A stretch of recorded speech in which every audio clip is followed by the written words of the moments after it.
Cora Vane had buried 2 husbands by the time she was 31, and now she knelt on a dirt floor, pressing a wet rag to a boy who was burning up.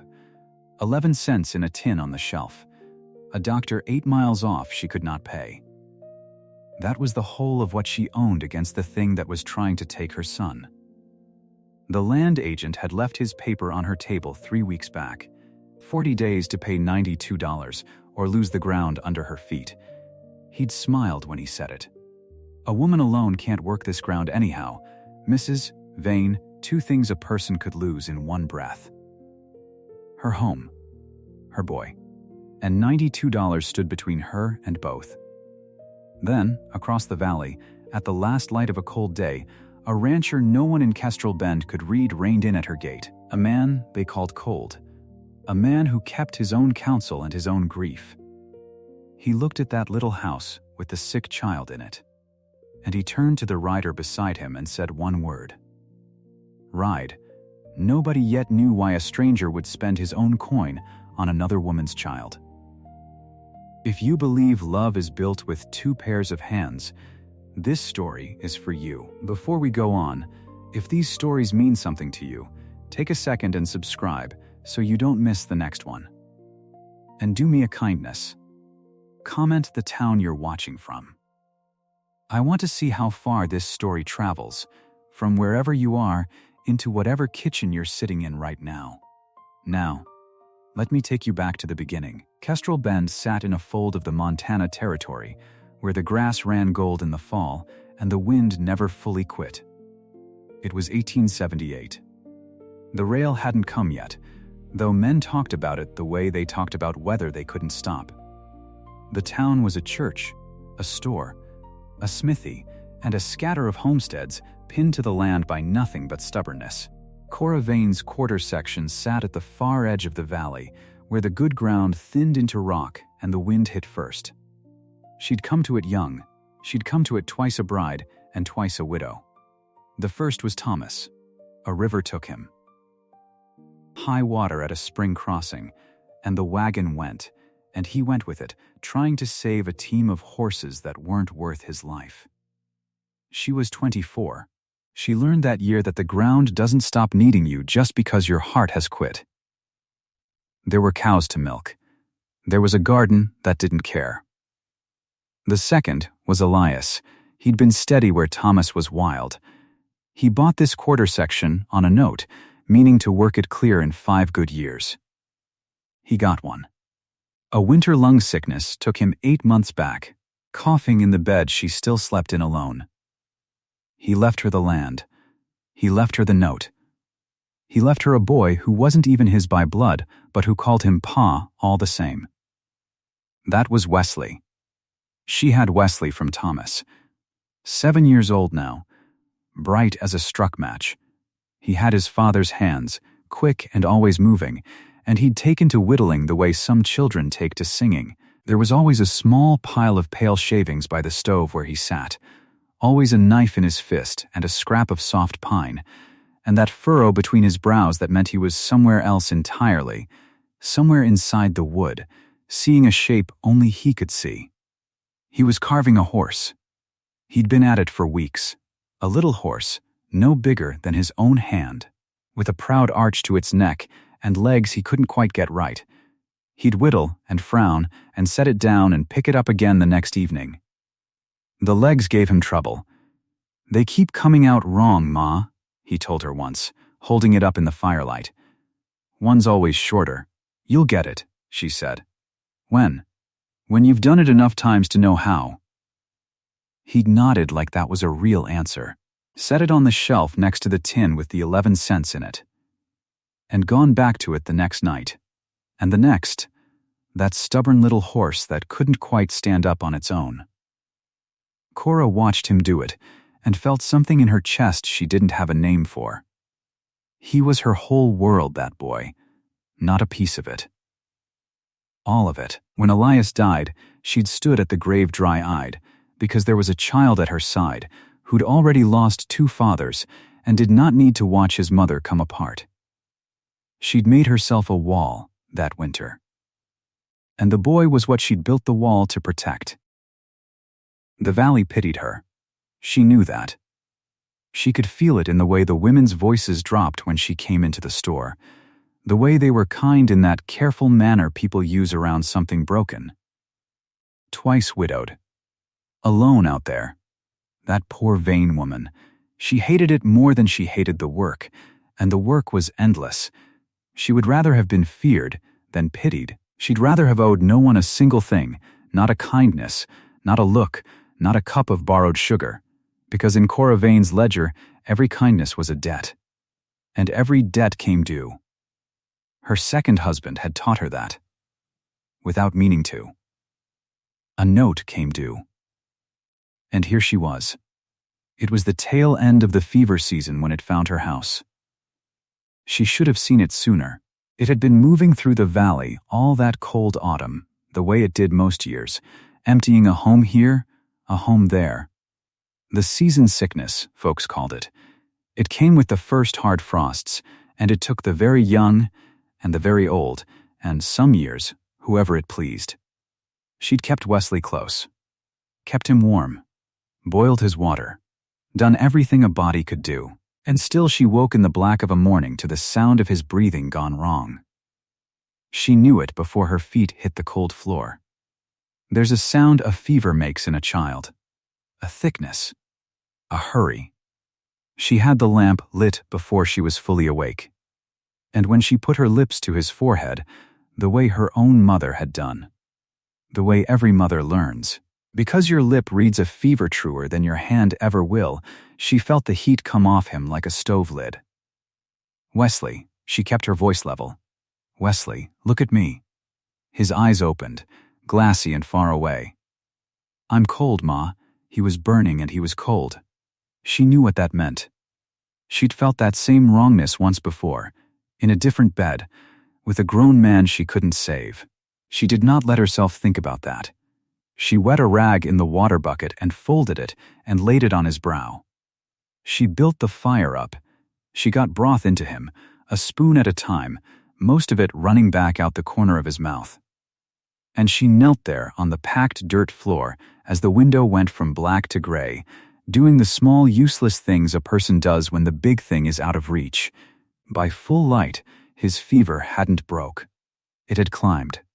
She stood in the middle of her own kitchen and made herself think it through cold. There was a doctor. Doc Ellsworth Pike. In town, 8 miles off. 8 miles was a morning if you had a sound horse. She did not have a sound horse. She had an old mare named Juno with a foundering hoof that Elias had meant to have seen to and never got the chance. 8 miles on Juno might kill the mare. It might not even get there. And Doc Pike did not ride out for 11 cents. She took the tin down off the shelf next to the little unfinished horse and shook it into her palm. 2 coins and some copper. 11 cents. She'd known that already. She'd counted it a dozen times that season, and it never grew. She looked at her boy. She looked at the 11 cents. And she did the only thing left to a proud woman with nothing. She put on her good dress, the dark one she'd been married in, both times, and she caught the foundering mare, and she rode into town to beg. She hated every step of it. Kestrel Bend on a cold morning was smoke and mud and the ring of the smith's hammer. She went first to the store, because Silas Croft kept his office in the back of it, and Silas Croft was the man who held her note. He was the agent for the Territorial Land and Loan Company, a name that meant nothing to most folks except that it meant money. And money out here came from far away and always wanted more of itself back. Croft was a tidy man. That was the thing you noticed. Everything about him was pressed and brushed in a country where most men wore the dust they stood in. Clean collar, watch chain, a way of folding his hands on the desk that made you feel you'd already lost the argument. Mrs. Vane, he didn't rise. You're paler than usual. Everything well out at your place? My boys took sick. She would not soften it, and she would not beg longer than she had to. The fever. I need to reach Doc Pike, and I've no way to pay him. I've come to ask for credit against the property. Just enough for the doctor. I'll pay it back with the note, all of it, come the spring." Croft looked at her for a long moment. And then he smiled, and it was almost gentle, which was the cruelest part.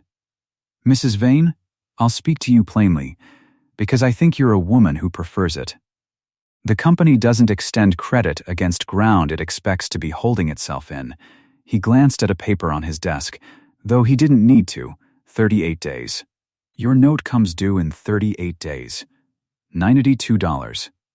I'd be lending you money against land that won't be yours. It's mine now. For 38 more days." He folded those clean hands. "I'll say what I've said before, and I mean it as counsel, not unkindness. A woman alone can't work this ground anyhow. You've buried 2 men trying. Let the company take it, walk away clear, and go somewhere a widow can make an honest living without breaking her back or her heart. There's no shame in it.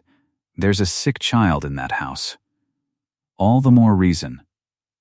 He said it so reasonably. What kind of a place is a failing homestead to nurse a boy? You'd do better by him in a town, near a doctor, than out there alone with the wind. She stood very still. Because if she moved, she thought she might do something that would land her in the territorial jail, and then Wesley would have no one at all. "I'll find another way," she said. "I'm sure you'll try." He'd already looked back down at his papers. "Good day, Mrs. Vane. I do hope the boy mends." She went out through the store with her jaw set, and it was there, moving between the barrels and the bolts of cloth, that she heard the thing that would matter later, though she didn't know it yet. 2 women were talking by the dry goods, low, the way people do. She wasn't listening. And then a name caught her ear the way a name does. Reese was in for wire again, paid cash like always, never says 2 words. That man. A cluck of the tongue, cold as a well in January. "You know he hasn't set foot in a churchyard since he buried his own? Some years back now. Just keeps to that ranch with his cattle and his hired man and never comes down among people at all. Grief does that to some. Grief makes most folks cling closer. That one, it turned to stone. And that was all. They moved on to the price of coffee. Jonah Reese, the cold rancher, the man who'd buried his own and never came to church. Thrown away like a scrap, the way people throw away the saddest thing they know about a neighbor.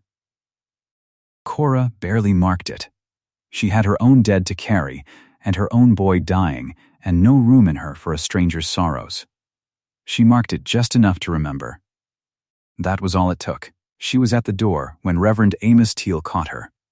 Teal kept the other store, the smaller one, and he preached on Sundays because Kestrel Bend had no ordained man, and somebody had to read the scripture over the buried. He was a widower himself, plump and kind, and forever a little anxious, a man whose goodness sat on him like a coat a size too big. He'd been sweet on Cora in his careful way since Elias passed, and he'd never once pressed it in a manner she could take offense at, which somehow made it harder. "Mrs. Vane, I heard. Is it Wesley?" "It is." The fever. His round face creased with real worry. She'd give him that. Whatever else, Amos Teal's worry was real. "Cora, will you let me say something I've no right to say at such a moment?" "Amos, I know it's poor timing. It's always poor timing." He turned his hat in his hands. "You're out there alone. You've a boy to raise and a note you can't carry, and a wolf like Croft at the door. And I've a warm store, and a good roof, and no one to share either. I'm not a young man, and I'm not a handsome one. But I'd be steady. I'd be kind to the boy as if he were my own, and you'd never be alone with the wind again." He swallowed. "Marry me. Not for love, if you can't. For safety. There's no dishonor in a woman choosing safety." And the terrible thing was, she was tempted. Not by him, by the safety, by the picture of a roof that couldn't be taken, and a doctor a street away, and never again this cold arithmetic of 11 cents against 8 miles. For one heartbeat, she wanted to say yes just to lay the weight down. But she couldn't. Because a yes like that was a debt too, the biggest one, a whole life owed. And Cora Vane did not know how to owe a whole life to a man she didn't love. She'd told herself the wall around her boy was to keep the world out. Maybe some of it was to keep herself from ever again being obliged. I can't, Amos, she made herself meet his eyes. It's not you. You're a better man than most, and I know it. But I can't say yes to you. And I won't say never, because I don't have the right to close a door I might have to crawl through. That's the truth, and it's an ugly one, and I'm sorry to give it to you at the door of a store. He nodded slowly. He looked more sad than stung. The offer stands, he said quietly. It'll keep. You see to your boy, and he pressed something into her hand before she could stop him, a small twist of paper, sugar for the child, she found later, and turned away so she wouldn't have to thank him. She rode home no richer than she'd left. Juno limped worse. And Wesley was worse than she'd left him too, murmuring things that weren't words, his little chest working. She got back down on the floor and took up the rag and began again. That was Tuesday. The foreclosure came Sunday, in front of the whole valley, and it came the way Croft did everything. Tidy, lawful, public. She hadn't meant to go to church.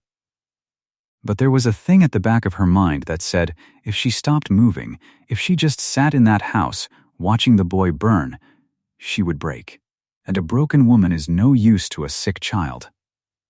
So she'd asked the Yancey girl, a neighbor's daughter, to sit with Wesley for the hour, and she'd ridden the foundering mare in to stand at the back of the little church and let the words wash over her and try to borrow an hour's strength from somewhere. Croft was waiting. He must have known she'd come, or maybe he simply chose Sunday because Sunday was where the valley was. He came up the church steps as the service let out, with his tidy collar and his leather folder, and he had another man with him, a stranger in a company suit, and he had a hammer and a tack. He waited until the steps were full, until the whole congregation was flowing out into the cold sun, the women in their good bonnets, and the men with their hats in their hands, and the children underfoot. And then, on the notice board beside the church door, where they posted the banns and the auctions and the news, he tacked up a single sheet of paper. Neat, deliberate, one tack in each corner.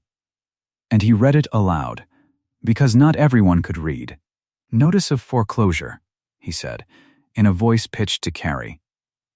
The Territorial Land and Loan Company gives notice that the quarter section held by Cora Vane, widow, being in arrears upon a note of $92, will be seized and sold at the expiration of 34 days from this date, should the debt remain unpaid. The valley went quiet. The kind of quiet that is its own noise. Every face turned. She felt them turn. She stood at the foot of the steps in her dark married dress with her chin up and her heart going like a trapped bird, and she felt every one of those pitying, curious, careful faces settle on her at once. The women who dropped their voices around her, the men who tipped their hats and looked past her, all of them, seeing her name nailed to the church door like a sin. Croft came down the steps, unhurried. He stopped in front of her. He did not gloat. That would have been easier. He was worse than gloating. He was reasonable.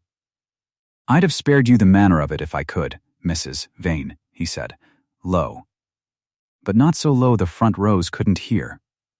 The law requires public posting. That's not my doing. He let it sit. A woman alone can't hold ground like this. Everyone standing here knows it. There's no shame in the truth. She did not cry. She would remember that later, in the dark, as the one thing she'd managed. She did not cry. And she did not shout. And she did not give Silas Croft or the valley of Kestrel Bend the sight of Cora Vane coming apart on the church steps with her sick boy 8 miles away, burning in a borrowed girl's care. She looked at him. She looked at the paper with her name on it. And she said, Clear enough for the front rows. The debt isn't due yet." 34 days, he agreed. "Then I've got 34 days."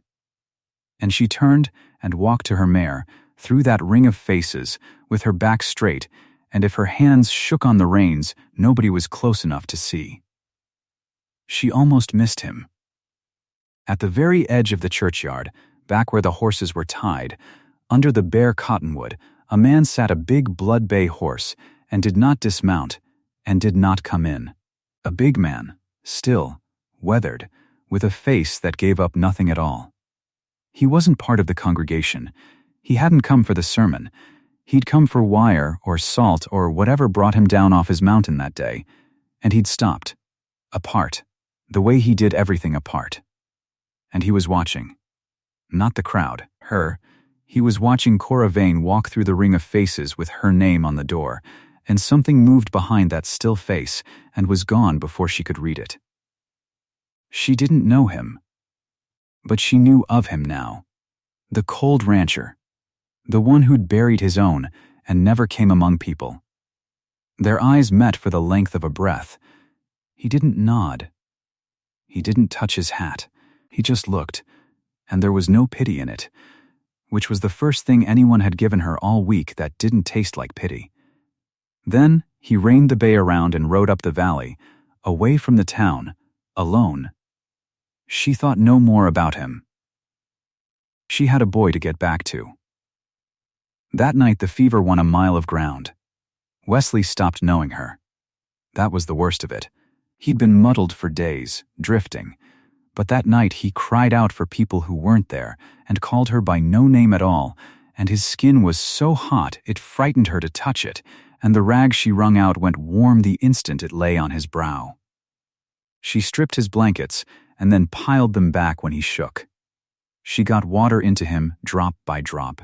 She prayed, which she hadn't done honestly since Elias, and she wasn't sure she meant the words even now, but she said them.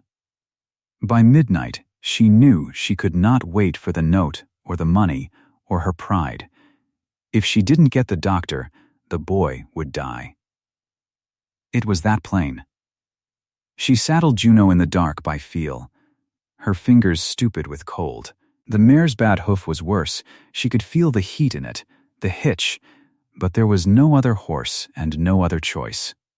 8 miles. She'd carry a lantern and she'd walk the mare where she had to, and she'd make it or she wouldn't. She got half a mile. The mare went lame in earnest at the bottom of the long grade, that foundering hoof finally giving out, and stood there trembling and blowing, and would not go on, and to push her was to cripple her for good, and be left afoot in the dark 7.5 miles from a doctor. Cora stood in the freezing road with the lantern throwing its small circle, and the whole enormous black country pressing in, and for the first time that whole terrible week she felt the wall inside her crack. She turned the ruined mare and led her home at a hobble. It took the rest of the night. She got back with the first gray of dawn smearing the eastern ridge, and she was empty, wrung out, beaten. She'd failed. She'd tried every door and every road, and she had 11 cents and a lame horse and a name nailed to the church wall, and inside that house her boy was slipping away, and there was nothing left. That was when she heard the other horse. Hoofbeats, coming steady down the track from the north, from up the valley, unhurried and certain in the half-dark. She stood at her own gate with the dead lantern in her hand and watched the shape of a big man on a big blood bay come out of the murk and rein in 10 feet from her. Jonah Reese. He looked down at her from the saddle, his breath smoked. Behind him, another rider held back, a lean young hand on a cow pony, waiting. "They said in town your boy was down," Reese said. His voice was low and rusty, like a thing that didn't get used much. The fever. She was too tired to be proud and too proud to stop trying. "He is. I couldn't reach the doc. The mare's lame." He didn't answer her. He didn't ask her leave. He turned in the saddle to the young rider behind him, and he said one word, hard and flat and final. "Ride." The hand wheeled his pony. "Get Pike," Reese said to him. "Tell him it's a child, and it's the fever, and he's not to stop for his breakfast. Tell him the fee's paid." And he reached into his coat and brought out coin, gold, more than Cora had held in a year, and pressed it into the young man's hand without so much as counting it. "Whatever he asks." "Go." The rider went, low over his pony's neck, gone up the road toward town in a drum of hooves, and then just the sound of it fading. Cora stood there with her mouth open and her heart in a fist, and every instinct she owned, every hard lesson of 31 years, rose up in her at once. A debt. A kindness is a debt, and this was the biggest kindness anyone had ever thrown at her feet, and she could not, would not, dared not owe it. "Mr. Reese," her voice shook. "I can't pay that back. I've got nothing. There's a note against my land. I can't take your money. I don't take charity. You don't know me. You've no cause to spend $1 on my boy. And I can't owe you. I can't. I won't be." Mrs. Vane, he'd swung down off the bay while she talked. He stood in front of her now, and he was bigger up close and older than she'd thought, gray coming in at the temples, and his eyes weren't cold at all this near. They were the tiredest eyes she'd ever seen on a living man. "Stop." She stopped. "A man doesn't count the cost of a child breathing," he said. It was so quiet she almost missed it. He didn't say it like a saying. He said it like a thing he'd paid for, once, with everything he had. He looked at her a moment longer to be sure it had landed. Then he looked past her, at the small dark house with the one lit window, where a boy she loved more than the whole cold world was fighting for his life. "The dock's an hour off. Even hard road," he said. "The boy doesn't have an hour to spare on your pride. And neither do I." He was already moving, already reaching for the bucket by her door, all business, giving her nothing to argue with. "You've been up the night. You're near falling down. So here's how it'll be. You can stand at your gate and tell me all the ways you can't take my help. Or you can let me in, and we can try to keep your son alive till Pike gets here. One of those is worth doing. The others just talk."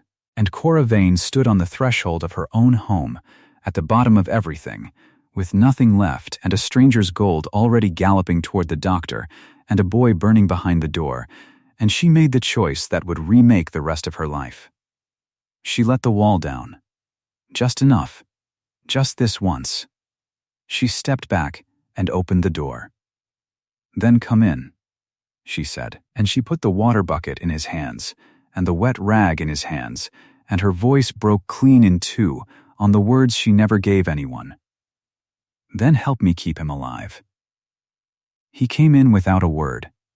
He filled the door, and then he was through it, kneeling at the low bed before she'd even shut out the cold. This stranger, this cold rancher the whole valley couldn't read, laying the back of his big scarred hand against her son's burning face, as gently as if the boy were made of glass. And on the shelf above them, in the lamplight, the little unfinished horse stood on its 3 good legs, and its one that was too short, waiting, the way it had waited all these weeks, for a hand that knew how to make it whole. Wesley drew a thin, rattling breath. And then another. And out on the road, somewhere in the growing light, a rider was carrying a rancher's gold toward a doctor, who did not yet know he'd been sent for, and the only question left in the whole wide, cold world was whether any of it would be in time. The doctor came at mid-morning. They heard him before they saw him. A single horse, driven hard, and then the man himself in the door with his bag and his gray face, and the road still on him. Doc Ellsworth Pike didn't waste words. He'd ridden 8 miles on a stranger's coin, and he wanted to earn it. He knelt where Jonah had knelt. He put his ear to the boy's chest, and he listened a long time. He lifted an eyelid. He felt along the small hot throat with 2 fingers. "Lung fever," he said. Same as took half the Dunmore children 2 winters back. He looked up at Cora. He did not soften it. I'll not lie to you, Mrs. Vane. I can't break this. No man can. The fever breaks on its own or it doesn't. What I can do is help him fight it. Cool water. Keep him drinking, even a spoon at a time. Keep the room warm, but the cloth cool. And you pray. If you're the praying kind. How long, Cora said. A day, maybe 2. It'll climb before it turns. When it climbs, it'll frighten you. Don't let it. That's the fever burning through, not the boy dying. He stood, and his knees cracked. I've 6 more like this between here and the river. I'll come back through if I can. But I can't stay. He looked at the 2 of them, at the widow and the silent rancher standing in her kitchen, and whatever he thought he kept to himself. Somebody paid me a fair fee to come. That was well done. Keep at him. He was gone inside the hour. And then it was the 2 of them, and the boy, and the long climb of the fever. Jonah didn't ask what to do. He looked at what wanted doing, and he did it. The water bucket ran dry, and he filled it from the well and split the ice off the trough with the heel of his boot. The wood box by the stove ran low, and he split a week of it in the yard, steady, the axe falling in a slow rhythm she could hear through the wall. He never came near the boy without she told him to. He never sat in Elias's chair. He took the barn to sleep in, and he asked for nothing. Not a plate, not a word, not thanks. The first night she caught him not eating, she'd set a bowl at the table for him. Beans, a heel of bread, all she had. Hours later she found it cold and untouched, and Jonah out in the dark, hauling the last of the water in. You didn't eat, she said. Boy's not eating, he said, like that settled it. It was a small thing. It stayed with her all the same. She had spent 8 months learning that every kindness came with a hook in it, that a man who gave you a thing meant to own a piece of you after. She watched this one give and take nothing, not even a bowl of beans while a child burned, and she could not make it fit the shape she knew. She learned him in the small hours. That was how you learned a person, not in the daylight talk but in the long dark work. She learned he watched how she did things. She'd press her lip to Wesley's brow to gauge the heat, the way her own mother had, quicker and truer than a hand. She caught Jonah watching that. And an hour on she saw him do it himself, clumsy, his rough lip to the child's forehead, checking, like he was learning a language he'd once known and let go. The second day his ranch hand came for him. The boy rode in at a lather, a kid no older than the one Reese had sent for the doctor, and he called Jonah out to the yard. Cora heard the pieces through the door. A horse gone down in a badger hole. Tom's leg. Bad. Jonah came back in with his hat in his hand. My hands hurt, he said. Throne, I have to see to it. I'll not leave you without water. I'll haul a day's worth before I go. And Cora Vane, who had never in her life offered a thing she couldn't afford, heard herself say, Take me to him. He looked at her. Wesley's sleeping.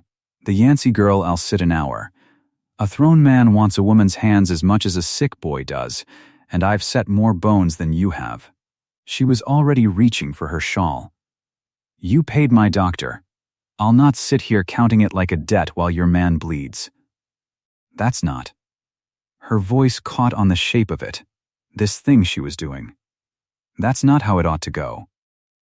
So she rode to the Reese place for the first time. And she saw it, the good barn, the fat cattle, the clean-kept house with the dust of years on the front step where nobody went in or out. A house lived around, not in. Tom's leg was broke below the knee, a clean break, and she set it and splinted it with a man's belt and 2 axe handles while the boy bit down on a folded rag. And while Tom rested, she found Jonah's tack thrown over a rail, a cinch strap torn half through. Dangerous. The kind of thing that threw a man. She took a saddler's needle from the wall and she mended it. Small even stitches. Her mother's hand again. Jonah found her at it. He didn't say anything for a moment. "You didn't have to do that," he said. "No," she said. "I didn't." She bit the thread. "Now we're neither of us keeping count. Let's go home. My boy's fever's due to climb tonight, and I want to be there when it does." Home, she heard the word come out of her mouth, and she let it stand. They worked the two places between them after that, in the days that were left before the note came due. It was Jonah who looked down her well and said the trouble plain. The casing had slumped and choked it half shut, and that was why her water came slow and foul, and why the garden had gone to string beans and dust. 2 days they cleared it, him down in the cold dark of it, and her hauling the muck up bucket by bucket, and when they were done, the water came sweet and full, and she cried at it. A little, turned away so he wouldn't see. They got in the last of the kitchen garden together, what the drought had left, squash and turnips and a few dozen jars of beans put by. It wasn't $92, they both knew it wasn't, but it was work done four-handed, and every hour of it moved something between them that neither one would name. The fever climbed on the third night. Pike had told her it would. It frightened her anyway. Wesley's small body went rigid and then shaking, his eyes rolling white, words coming out of him that weren't words, calling for Thomas, calling for a father 8 years in the ground. Cora held him down and pressed the cold rag to him, and it steamed almost dry against his skin. And she broke. After everything, after the town and the notice and the mare gone lame in the dark, this was the thing that broke her, her boy calling for a dead man and burning up in her arms. "Don't you leave me," she said into his hair. "Don't you dare. I have buried everything else. I will not bury you. Do you hear me? I will not." And Jonah Reese, who slept in the barn and never came near the boy unasked, came near. He took the rag from her shaking hands and wrung it fresh in the cold water and laid it back, steady, where she couldn't hold steady. And in the dark, in the lamp-low room with the child shaking between them, he finally told her. He told it plain, no color to it. A man reading off a thing he'd carried a long way. "I had a wife," he said. "Sarah, and a girl. Little, she'd have been near your boy's age now." He wrung the rag. "Same fever. Just this same fever, 6 winters back. And the doctor was in Kestrel Bend, and I was 8 miles out same as you. And I had the money, I want you to know that. I had it in a box under the bed." His hands didn't stop working. His voice didn't rise. "And I sat on my horse at my own gate, and I thought about the fee. God forgive me. My girl was burning, and I sat there in the cold and did the sum in my head. What it cost, whether it'd keep, whether she'd turn on her own by morning, and I'd have spent it for nothing." The lamp hissed. "I rode slow," he said. "I told myself I was sparing the horse. I was sparing the coin. And by the time I came back with Pike behind me, they were." He stopped. He didn't say it. He didn't have to. Both of them. Inside a week. The girl first, and then the fever took Sarah's heart out of her, and she just followed. And I put them in the ground up on the rise, and I put my heart in there with them, and I told the whole valley to leave me be. Cora had gone still. "So when I heard your boy was down," Jonah said, "I didn't do a sum. Not this time. A man doesn't count the cost of a child breathing. I learned that the hard way, and I learned it too late for mine. But I wasn't going to sit at a gate again. Not while I had a horse under me and coin in my pocket and a boy of somebody's burning 8 miles from a doctor. Not again. Not ever again." He looked at her over the shaking child. "That's why," he said. "You wanted to know why.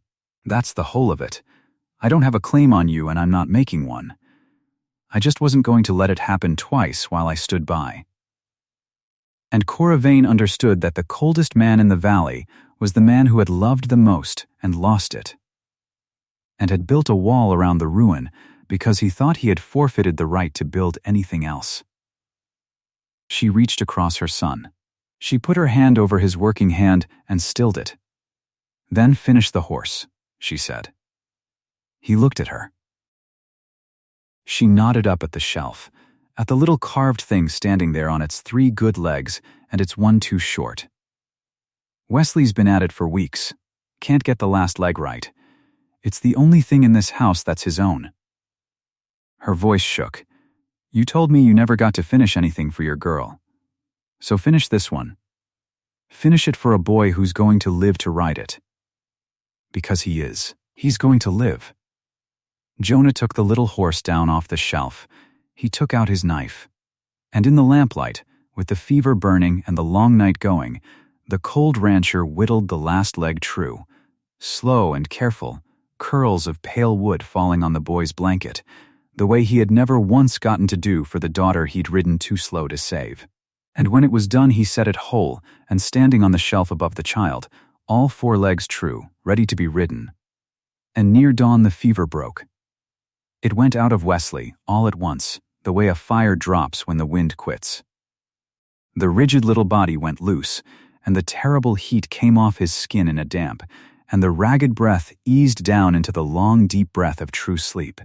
Cora felt it turn under her hand. She pressed her lip to his brow, and it was cool. Wet, and cool, and living. "He's turned," she whispered. "Jonah, he's turned." She looked up to say it, and the light was coming gray in the window behind him. And in that same gray light, on that same morning her son came back to her, she heard the wagon on the road. She knew the sound of it. She'd been dreading it 34 days. Silas Croft. And behind his wagon a second horse, and on it the tin star of the county sheriff. The 40 days were up. The fever had broken at dawn, and the note came due at dawn, both on the same cold morning, the way the worst things always came in a crowd. Cora went out to meet them with her son's breath still warm on her hand. Croft climbed down slow, brushing the road off his good coat. He had papers. He always had papers. "Mrs. Vane," he said, and he had the grace to glance once at the house and not quite meet her eye. "You know why I've come. The company's given every consideration. 40 days. The sum stands unpaid." He held out the folded order. "This is lawful. The sheriff's here to see it done peaceable. You'll be given time to gather your effects." And Jonah Reese came out of the door behind her. Croft's face did a thing when he saw him. A settling. A man rearranging what he thought he'd walk into. "Reese," he said. "Didn't figure you for the neighborly type. Put the paper away," Cora said. They looked at her. "I said put it away, and take your sheriff, and get off my ground." She was not crying. She had promised herself a long time ago she would never cry in front of this man, and she didn't. "My boy's fever broke an hour ago. He's going to live. And I'll tell you a thing, Mr. Croft. I've buried 2 husbands, and near buried a son on this quarter section, and there is not a dollar figure on God's earth that makes it yours instead of mine. I don't have your $92. I've got squash and turnips and a mended well and a boy who's going to walk. So do what you came to do. But you'll do it knowing what it is." And then she turned to Jonah. Because he'd taken a step forward and she knew what a man like him would do, reach in his coat, count out the coin, buy it clear, and end it. "No," she said to him. Just to him. "Lo, Cora, no. You listen to me." And here was the thing that had held her stiff and alone for 8 months, the thing that had almost cost her son, spoken finally to the one man it was about. "If you pay it, then I owe you. Then this, whatever this is that we've built in a week of no sleep, it becomes a debt. And I won't have it. I have loved men, and I have buried them, and I will not have the last thing be a woman bought clear of trouble by a man's money. I'd rather lose the land. Do you hear me? I would rather lose the land than lose what this was by turning it into a price." Her voice cracked all the way through. "So, don't. Please. Just go. Let me lose it clean." Jonah Reese looked at her a long moment, and then he did the thing she never expected. He didn't argue. He didn't reach in his coat. He put his hat on. "All right," he said. "I'll not buy your land, Cora Vane. You have my word." He looked at Croft, and something in the look wiped the ease off the agent's face. "I'll not buy it. But you settle nothing here today, Croft, not one board of it. You bring your paper to the church steps Sunday, before the same people you shamed her in front of. Where you posted her name, you do it in the light, or you don't do it at all." "That's not how the law, Sunday," Jonah said. "The church. Bring your ledger. The whole ledger. Every page." And he swung up on his horse, and he was gone down the road, and Cora stood not knowing if she had just sent away the best thing left to her. Or saved it. Sunday the valley came to church, and found more than a sermon. They were all there. The same faces from the steps 5 weeks back, the Yanceys, the Dunmores, Reverend Teal behind his little pulpit that was also his store counter. The whole of Kestrel Bend that had watched a widow shamed and said nothing. And Silas Croft in his good coat with his sheriff and his folded order, come to make it final in front of God. And Jonah Reese, waiting, with a book under his arm and Doc Ellsworth Pike beside him. He'd been busy the days between. That was plain now. He set the company's own ledger open on the notice table, the same table Cora's foreclosure had hung above, and he did not raise his voice. "Silas Croft holds a note on the Vane place," Jonah said to the room. $92. He's told this valley a widow can't hold ground. I want the valley to hear what the $92 is made of. Doc, you read a fair hand. Read it out. Pike put on his spectacles, and he read. And it came out line by line, in the doctor's flat plain voice, for the whole church to hear. The original note Elias Vane signed. $38. That was all. 38 honest dollars against a lean winter. And then the fees. Croft's fees. A servicing charge laid on every quarter. A delinquency assessment doubled and doubled again. An inspection cost for a man riding out to look at land he already meant to take. A recording fee charged 4 separate times. Interest stacked on the fees, and then fees stacked on that interest, round and round. $38 swelling to $92 the way a small lie swells when nobody makes you say it aloud. Pike read every line. The church went very quiet. "The territory sets a lawful rate," Jonah said, when the reading was done. "These aren't at it, not the half of these are lawful, and the man who set them knew it. He was counting on a widow with a sick boy and no lawyer and no time to know it too." He turned the ledger around so it faced Croft. "The true sum owed at the lawful rate is $31 and some cents, not 92, 31. And now they all watched Silas Croft. His polished ease was a thing that lived on nobody looking too close. Now the whole valley looked close. His jaw worked. His hat turned over and over in his hands, round and round, that fine hat, while the color climbed his neck. He opened his mouth on the word lawful and got no further, because the sheriff, the same sheriff he'd brought to do his work, had leaned in over the ledger and gone still, and was now quietly folding the foreclosure order in half, and in half again, and sliding it into his own coat pocket. "Out of sight, undone, I'll want the corrected figure filed at the county Monday," the sheriff said. To Croft. Not to Jonah. "And I expect the company'll want no more said about the rest of it, given how it reads." Croft said nothing. There was nothing a man could say. He'd built his whole standing on the valley believing he was the lawful one and the widow was the failure, and it had come apart on a table in front of them in the time it took a doctor to read a page. He picked up his hat that had gone soft in his hands. He didn't look at Cora. He walked out through the congregation, and they let him pass the way you let a cold draft pass, and the door shut on him, and that was the end of Silas Croft in Kestrel Bend. Reverend Amos Teal came down from behind his pulpit. He was a good man. He had offered Cora a roof and a name when she had neither, and he had meant it kindly, and he had lost. He knew he had lost. He'd known it, likely, before she did. He came and stood by her, and he looked at Jonah Reese, and at the ledger, and at the color come back into Cora Vane's face, and he did the hardest thing a good man does. He gave it up gracefully. "I said I'd not press you, Cora," he said, quiet, just to her. "And I won't." A man can see where a thing's already grown. He managed the smallest smile. "I'll dance at it, if I'm asked, and I'll stand up here and marry the two of you, if you'll have a jilted preacher do it." He touched her hand once, kindly, and stepped back, and gave his blessing by getting out of the way. Then, Jonah Reese did the last thing. He took a second paper from inside his coat, not a company paper, a deed.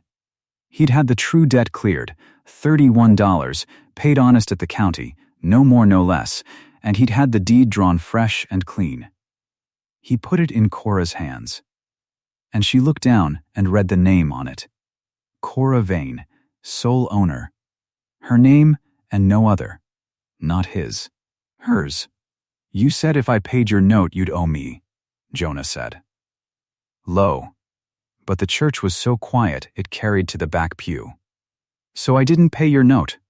I paid what was honest, and I put your land in your name where it always should have been, and it's yours free and clear, and it's got nothing of mine on it. You don't owe me a cent. There's no debt. There's no price on it." He took his hat off. He was a plain-spoken man, and he had said more in this church in 10 minutes than in 6 years, and he had one thing left. "So there's nothing owed, and nothing bought. Which means I can stand here in front of God and everybody and ask you honest, with nothing hanging over it, Cora Vane, will you let me court you?" Proper, slow, the whole valley watching. "I'd like to build something. I've had my heart in the ground 6 years, and I didn't think there was another count left in me. Turns out there is. Turns out it's you and that boy." He turned the hat in his hands, gentle now, not like Croft. "That's all. That's the asking." The whole church held its breath. The whole valley that had pitied her and avoided her and watched her shamed on these steps, all of them leaning in now to hear what the twice-widowed woman would say. Cora Vane held the deed with her name on it. She thought of 11 cents in a tin. She thought of a mare gone lame in the dark and a notice with 4 tacks in it.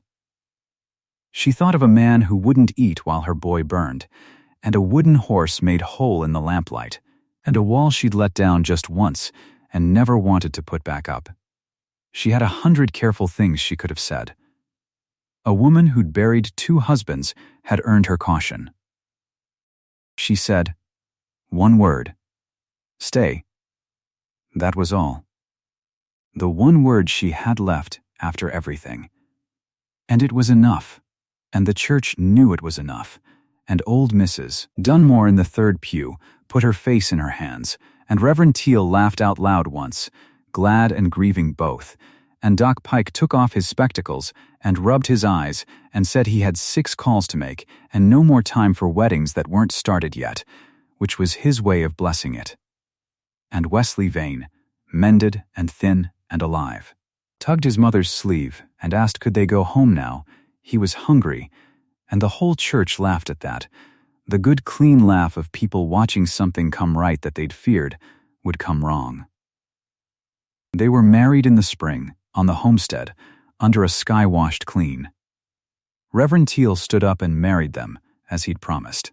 And if there was a grief in him, he kept it decent and to himself and danced at the supper after. Twice, the Yanceys came, and the Dunmores came, and half the valley came, the same people, all of them, who a season before would cross to the far side of the road rather than meet a widow's eye. They came now with pie and fiddles and their best coats, glad to be part of a thing that ended well. The way people always are, once someone braver has gone first. The land was worked as one place after that. Jonah's cattle grazed Cora's bottom ground, and Cora's cleared well-watered Jonah's stock, and nobody could say anymore where the Reese place ended and the Vane place began, which was the point of it. The Territorial Land and Loan Company pulled its rail spur off to the north and troubled Kestrel Bend no more. There'd been an unpleasantness, was all anyone would say, and Silas Croft's name went the way of a bad winter, mentioned only to be glad it was over. Wesley grew. He grew the way boys do who've been given back from the edge, fast and loud and endlessly, with a whole valley of aunties who'd sat up nights over his fever now spoiling him rotten. He rode. Lord, how he rode. And on the mantel of the good warm house, dead center, stood a small carved horse on 4 true legs, whittled by 2 hands across 2 winters, the plaything a sick boy couldn't finish, and a grieving man finally could. Beside it stood 2 framed likenesses, a river-drowned first husband, a lung-sick second one. Cora would not put her dead away in a drawer to make the living comfortable. She set them on the mantel in the light, honored the men who had brought her the boy and the land, and Jonah never once asked her to move them. He understood better than any man alive that you don't bury your dead twice. You carry them. You just don't let them keep you from carrying the living, too. And the deed hung framed on the wall by the door. Cora Vane. It still read. She'd kept the name on it. Some things you hold in your own hand, and a woman who'd lost everything twice had earned the right to own her own ground outright, husband or no. Jonah liked it there. He'd point it out to anyone who came, prouder of her name on that paper than of any brand on any steer he owned. One evening the next fall, with the table set and the lamp lit, and Wesley chasing the barn cat through the yard in the last of the gold light, Jonah Reese stood in his own doorway and looked at the whole of it. The living house. The mended well. The woman at the stove and the boy in the yard, and the little horse on the mantel between 2 honored ghosts. He'd told her once he'd put his heart in the ground and had no count left in him. Turns out, he said, to no one, to everyone, to the 2 in the frames and the 2 that were living, I had one more count left in me after all. Nobody answered him. He didn't need them to. He went in and shut the door on the cold and sat down at a full table in a warm house. A man who had learned the hard way and been given, against all deserving, the chance to learn it right. That's the whole of it. A woman who'd buried everything, and a man who'd buried everything, and a fever that could have taken the last thing either of them had, and instead handed them each other. Love isn't the thing that costs you nothing. It's what 2 pairs of tired hands build when they finally stop counting the cost. If you've got someone whose hands you'd build with, go tell them tonight, and comment the town you're watching from. I'd dearly love to see how far this story travels.